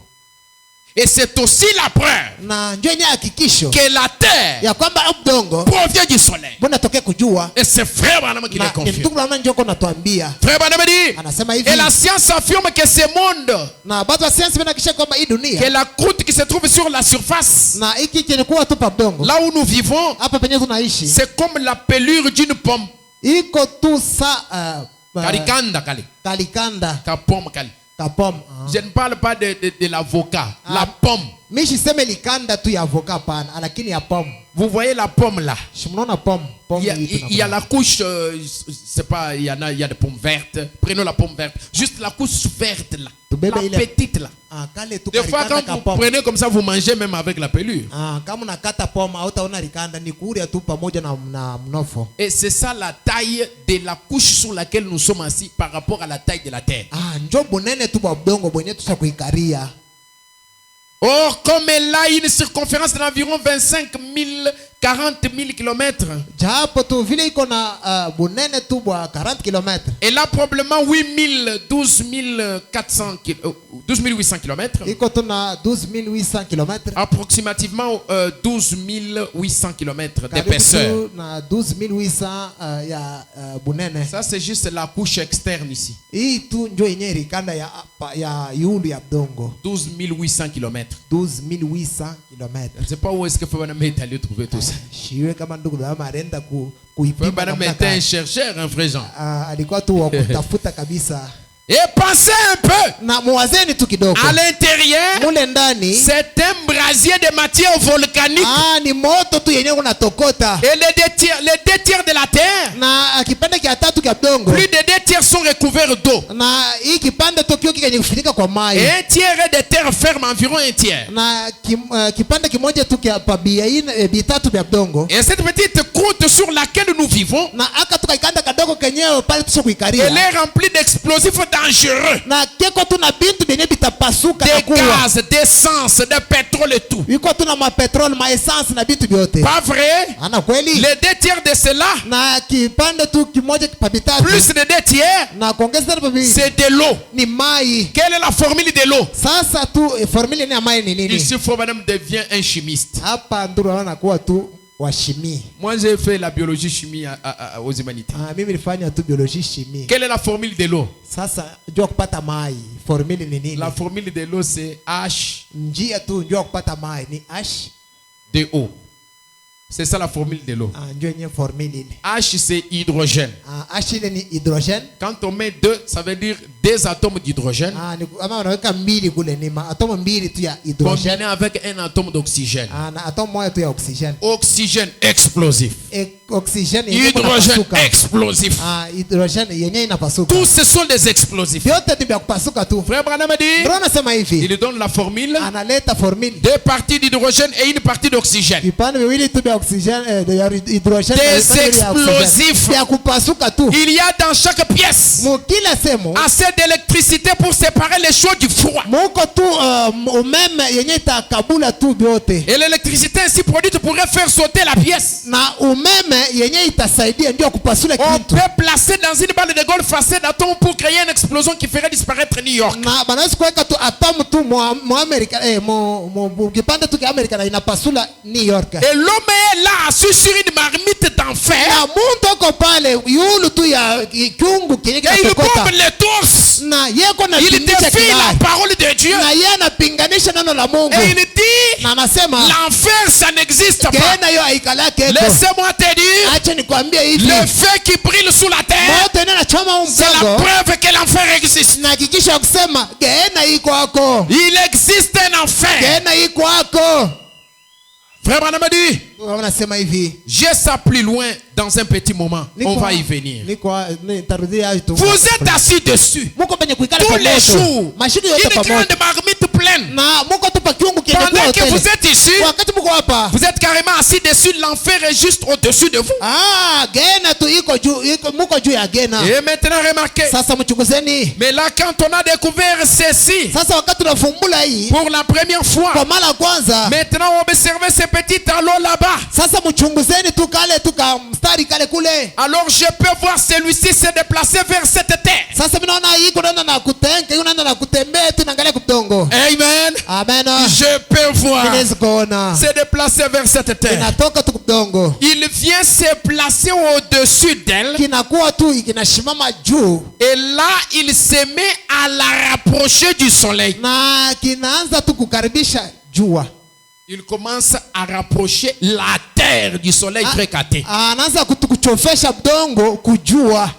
Amen. Amen. Il commence à la rapprocher du soleil. Mais frère Branham dit, ce n'est qu'une grosse boule de glace. Parce que ça s'était éloigné trop de la chaleur du soleil. C'est ainsi qu'elle est devenue un iceberg. Et quand elle commence à fondre, parce que toute la croûte ici était la glace. Elle s'était éloignée de la source de la chaleur. Elle s'est refroidie. Un peu au-dessus. Hein? Mais à l'intérieur, la chaleur était toujours là. Maintenant, ici à l'extérieur, c'était comme la glace. Je pouvais vous expliquer des recherches que j'ai fait sur ça. Mais je n'ai plus le temps. Le temps est déjà parti. Alors maintenant c'est à l'eau de lumière va courir vers la terre et commencer à la rapprocher. Et quand on expose la glace à la chaleur, qu'est-ce qui se passe? C'est de l'eau. C'est ça les océans que vous avez.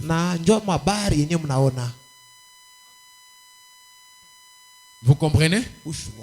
Frère Branham dit, et quand elle commence à fondre, alors les grands glaciers commencent à se détacher dans les régions du nord et à descendre. C'est ainsi que le Kansas et le Texas et tous ces endroits-là se sont dessinés. Et c'est dessus jusque dans le golfe du Mexique. Descendu, c'est descendu jusque dans le golfe. Et voilà que tout était recouvert d'eau.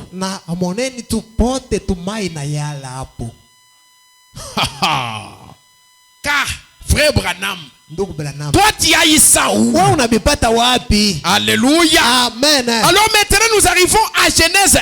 Sasa hapa tunafika kumwanzo sura ya Donc, kwanza. quand Moïse, lui, commence à écrire Genèse 1, Wakati yeye Musa anaanza kuandika mwanzo sura ya kwanza, il y a des choses qui se sont déjà passées avant, pale yako naandika kuko vitu vile vilifanyika tu mbele qu'il n'a pas capté. ile yeye ajua. Alléluia. Amen. Amen. Amen. On arrive à Genèse 1. Tunafika kumwanzo sura ya kwanza, Nous arrivons à la Bible. tunafika kwa Biblia. Nous passons maintenant de notre tableau à la Bible. Hapa tunatoka tu kibao chetu tunaenda kwa Genèse Biblia. 1. Kumwanzo sura ya kwanza. Le monde était informe et vide. Dunia tu hapakukuwa kintu Et bila il umbo. y avait de l'eau à la surface de l'abîme. Na juu yote palikuwa paka mai. Pas vrai? Ana kweli? Et l'Esprit de Dieu s'est mouvé au-dessus des eaux. Na roho ya Mungu ilikuwa juu ya mai. Là, il a séparé les eaux. Pale tu alikabula tu mai. Il a fait paraître les collines Na ye anaweka tu milima et les étendues de terre, na dongo ainsi de suite. na ile yote nafuata. Et il a asséché tout cela, Na ye anakausha vile vyote. la végétation et tout, Na tu biumbe tu banyama vyote. la végétation et tout. Na yeye anaweka tu Mamichi vyote. Il a fait ces choses Na alifanya vile et vyote. il a fait la lune. Na yeye akaumba Il a fixé les bornes de la mer na yeye akaweka mipako tu ya de bahari sorte qu'elle ne puisse pas en sortir. namna kwamba ishitoke pafashi Il a yayo. dit à la mer, allez, toi, tu ne dépasses pas ça. Anaambia bahari tu kwamba wewe tufashi yako ni Pas hapa, question de usitambuke. déborder pour aller à Lubumbashi. Wewe usitoke hapa unaenda kulubumbashi hapa. Parce qu'il y aura des gens qui viendront habiter là-bas en 2021. Juu kutakuwa bantu bale bataishi pa ile sehemu ya budongo tu. Dieu a fait ça. Mungu alifanya hayo. Alléluia. Amen. Il a rassemblé toutes ces choses. Na yeye alikusanya bile vyote. Il a fait toutes ces choses. Alifanya bile vyote. Toute la vie animale. Na alifanya maisha yote ya banyama. Où ça? Vashikani. Ici, nous sommes maintenant dans Genèse. Hapa tuko mwanzo. Les oiseaux, Bandeke, les abeilles, les singes singes et tout le reste. na bile vyote. Il a placé tout ça ici sur la terre. Yeye aliviweka vyote vile pa hapa pa dunia. Et là, il pose cette question. Na hapa ana swali. Écoutez maintenant. Shikia sasa. Faisons. Tufanyeni. Frère Madame dit, qui ça? Ndio nasema nani ule? Le Père et le Fils. Baba na mwana. Le Père est en train de parler au Fils. Baba eko nasemezea mwana. Il lui dit, Anamwambia hivi, moi le Père mie baba et toi mon Fils, na wewe mwana, faisons tufanye kumbi l'homme mtu à notre image. kwa mfano yetu. Frère Madame dit, Ndio wanasema, or si l'homme avait été fait à la ressemblance de cette petite lumière sacrée là-bas, kama muntu tu balimuumba tu kufuatana na mfano ya ile nuru kidogo ile, ou quelque chose de semblable, wala kitu kia kufanana vile, c'est là on n'aurait pas pu le voir. na hatupashi kumuona muntu. Il s'agit d'un être spirituel. Hapa ni mambo tu ya muntu wa kiroho. Il s'est manifesté ou s'est dévoilé un peu plus Na yeye anajionesha tena pour se présenter sous forme d'une trinité. juu ya kujionesha ya Mungu Le Père, le tatu. Fils et le Saint-Esprit. Baba, mwana Et na Roho voici Mtakatifu. Dieu Na mwaneni Mungu qui s'est dévoilé maintenant en descendant produit. mwenye anajifunua sasa juu ya kushuka. Faisons l'homme Tufanyeni muntu qui était son fils, ule alikuwa mwana wake. qui descendait de lui. Mwana wake alikuwa anashuka tu kutokea kwake Mungu. L'homme Muntu à notre image. mu picture yetu. Il était un être surnaturel Yeye alikuwa tu kiumbo kia mastajabu. et qu'il domine sur le bétail des champs. Na yeye alikuwa anatawala tu banyama pa bambori. Voilà d'où est venu l'homme. Angalia kwenye muntu anatokea. Alors l'homme conduisait l'homme. Na Il dit, l'homme conduisait muntu alikuwa anaongoza le bétail banyama et tout exactement comme le Saint-Esprit conduit le véritable croyant aujourd'hui. vile Roho Mtakatifu iko naongoza batu baaminifu tu leo. La voix de Dieu là-bas, Sauti ya Mungu kule, ou plutôt la voix de l'homme, wala tu sauti ya muntu pouvait parler, yule inapaswa kusema faire venir le bétail par ici, na inarudisha tu wanyama huko, faire venir le bétail dans ces pâturages na ici, kurudisha tu wanyama tu pafashi faire fulani, venir les poissons dans cette eau-ci. na kurudisha tu wasamaki mumai Voyez, fulani. il dominait. Na muntu alikuwa natawala, Tout lui obéissait. na vyote vilikuwa binamtii. Bon, mais en ce moment-là, Sasa mwile wakati ile il n'y avait pas d'homme pour cultiver le sol. akukuwa muntu juu alime budongo. Genèse 2. Mwanzo sura ya pili. C'est tout ce que nous avons expliqué hier. Na njoo yote C'est tulifasiria jana. maintenant le docteur prophète William Branham qui est en train d'expliquer. Hapa ni mwalimu tu William Marion Branham eko nenda na kufasiria. Amen.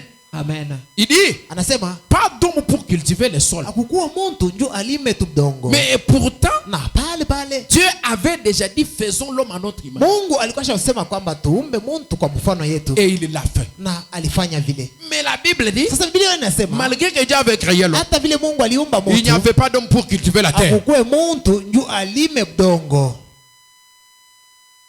Et là, Dieu forma Na pale Mungu anatunga l'homme. muntu. Genèse 2:7. Mwanzo sura ya pili mistari ya 7. Je voulais expliquer ça hier. Semeni fasiria hiyo jana. De la poussière de la terre. Kupitia vumbi ya udongo. Il forma l'homme de la poussière de la terre. Akatunga muntu kupitia vumbi ya udongo. Et il plaça cet esprit surnaturel. Akaweka sasa ile roho ya mastajabu. Or, il était là. Japo alikuwa pale. Je peux me le représenter de bien des manières. Na mnaweza kuiona tu namna ya kwachana. Je peux voir Adam debout. Na mnaweza kumuona Adamu mwenye kushimama. Disons comme ceci. Tusema saa vile. Je le vois debout semblable à un arbre. Na mimi namuona mwenye kushimama mwenye kufanana na mchi. Il est là. Eko pale. Avec des bras, tout ça, tout ça. Adamu na mikono yake vile vyote. Amen. Amen. Il est là. Eko pale. Avec des doigts comme les racines d'un arbre. Na bilole sa mamijiji tu ya michi. Et lui, il est là. Eko pale. Hein?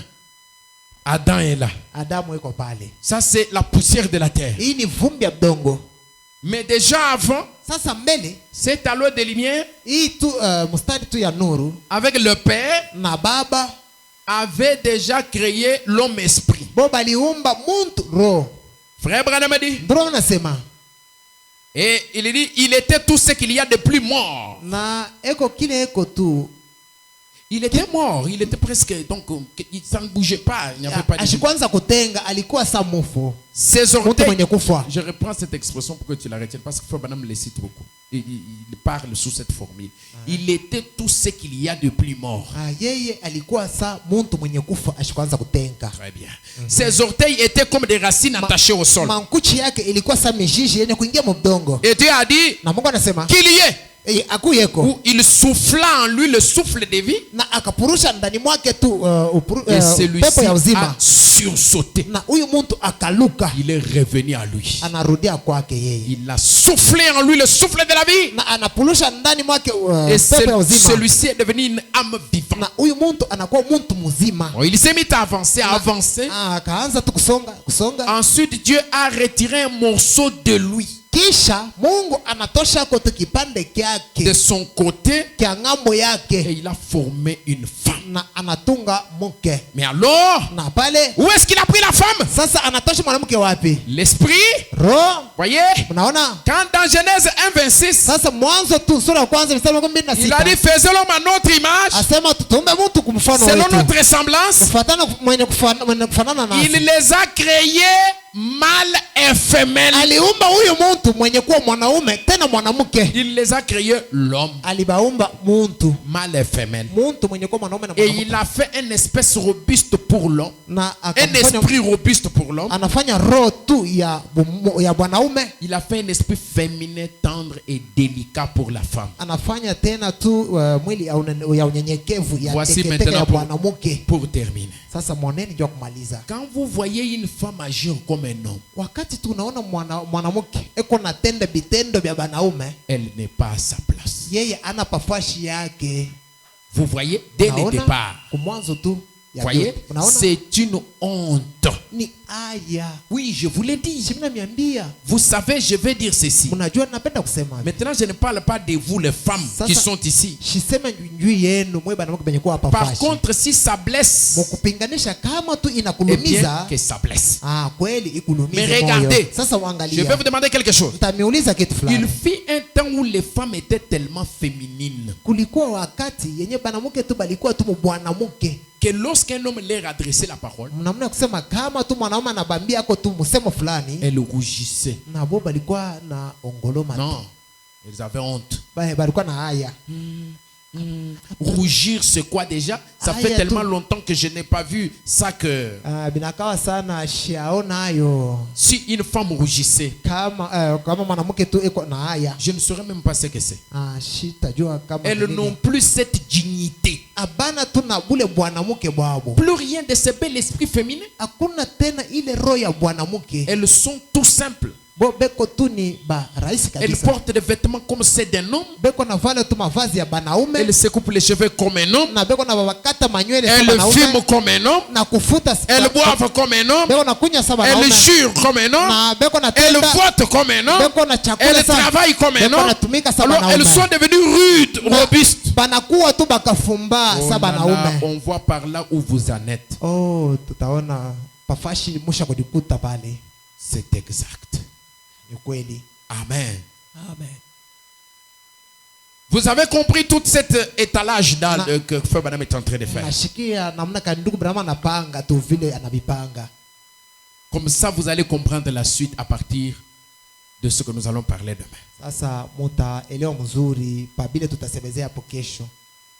Vous avez compris où est venu l'homme. Vous avez compris combien de corps nous portons. Nous avons apporté. Et vous avez compris d'où est venu l'esprit de l'homme. L'homme esprit. Il est venu du Logos. Il est venu de la théophanie de Dieu. Et lui-même, puisqu'étant créé à l'image de Dieu, cet homme-là était aussi une sorte de théophanie. Et quand on a pris cet homme, on l'a mis dans ce corps, c'est alors que l'homme est devenu une âme vivante. Amen. Amen. C'est pourquoi aujourd'hui, en ces temps de la fin, tout ce que nous avons, tout ce que nous écoutons, tout ce que Branham nous a apporté, ça a un seul objectif, c'est de nous ramener en Éden. Qu'est-ce qui était en Éden? L'homme était le maître de la création. Toute la nature était sous son autorité. Il pouvait dire à ses poissons d'aller dans telle mer, dans telle rivière. C'est pourquoi encore une fois de plus, le roi majesté doit retourner sur son trône. C'est pourquoi je déclare ce soir, en tant que serviteur de Dieu, si quelqu'un ici a un problème, puisque nous sommes retournés et nous sommes sur le chemin du retour, la preuve que c'est même à l'eau de lumière, c'est même Logos qui s'est manifesté au-dessus de Frère Branham.